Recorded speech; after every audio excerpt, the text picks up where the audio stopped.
Konnichiwa, I'm John Hornick. Welcome to my Japanese Faves series, where we'll cover every major type of Japanese food. This is my take on a popular izakaya or pub dish from Nagoya, Japan called Tebasaki, which are chicken wings. Instead of deep frying, I roast the wings as in my miso sticky wings recipe, then caramelize them in a pan in a teriyaki-style sauce. I'm a strong believer that the wings are the most flavorful part of the chicken, and they can be prepared in so many ways. This recipe will be a great addition to your wings repertoire. So let's start cooking. Now, the first step in making the tebasaki, other than preheating the oven to 400 degrees, is to toss the wings in some olive oil, freshly ground black pepper, and kosher salt. We want to get them well coated.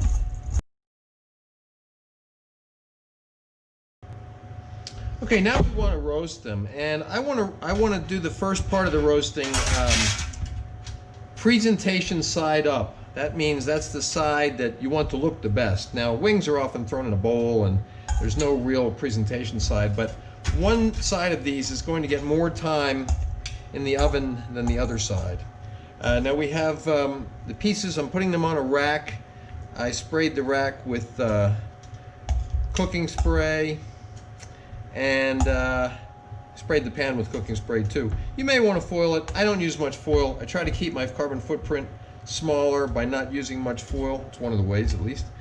So we're going to put all of these pieces onto the rack, and I'm going to put them into the oven for 20 minutes. Now, while the wings are roasting, we're going to mix our sauce. So we're going to put in the shoyu. We're going to put these right into a saucepan because we're going to be heating these up. Put in the shoyu, the rice vinegar, the Japanese black sugar or brown sugar, the garlic,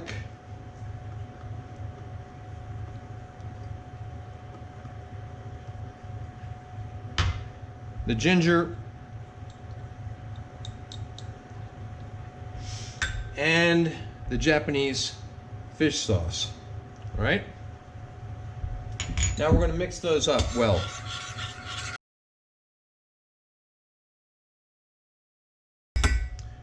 Okay, now we're just going to let this sit until we turn the chicken pieces over in the oven. Okay, our wings have been roasting for 20 minutes. Let's turn them over.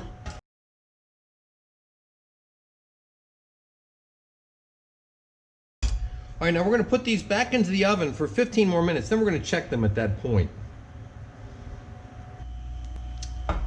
Okay, so I think that these could use a little bit more time in the oven. It's been 15 minutes on the second side, so I'm going to put them back in, but I'm going to turn them back to the presentation side before I do that.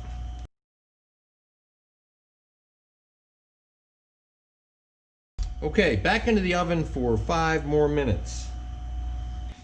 Now, while the wings are finishing their roasting, I'm going to bring the sauce to a boil. Now, I put it into a wider pan because we're going to be adding the wings to this. My mistake when I put it into that small saucepan earlier. I should put it into a wider pan so that after it comes to a boil, you can add the wings to it. And we're going to cook them in that sauce. All right, so now we're going to bring this to a boil. And then if it comes to a boil before the wings are ready, we will just take it off the heat for a moment until the wings are ready to go in there. Okay, my sauce came to a boil just about the same amount of time it took for my timer to go off for these ribs. I mean, not ribs, wings. So we're going to put them into the pan with the sauce. And then I'm going to turn them over so I can get them all well coated.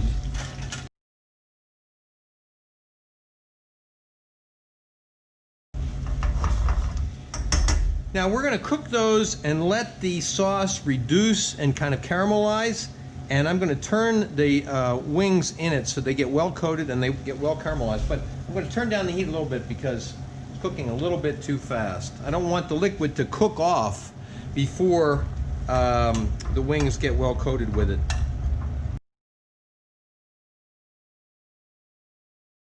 Okay, they're looking good. They're getting a nice caramelization on there because the sauce is reducing, and we're just going to keep turning them a little bit more until the sauce is almost gone, but is coating the wings.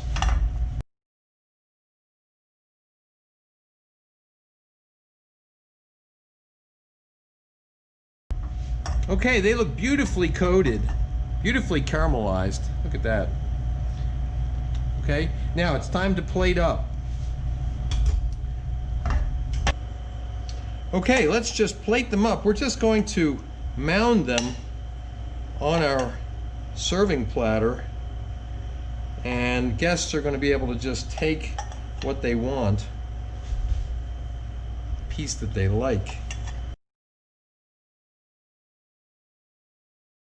Then we're going to garnish with some scallions,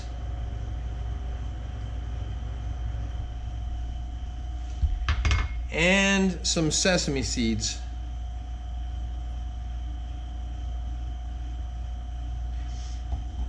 And there we have it. That's Tebasaki in my Japanese Faves series. And you can see photos of the final dish on my Instagram, which is at Chef's Apprentice Cook Like a Pro. Please remember to subscribe to my channel, and thanks for watching.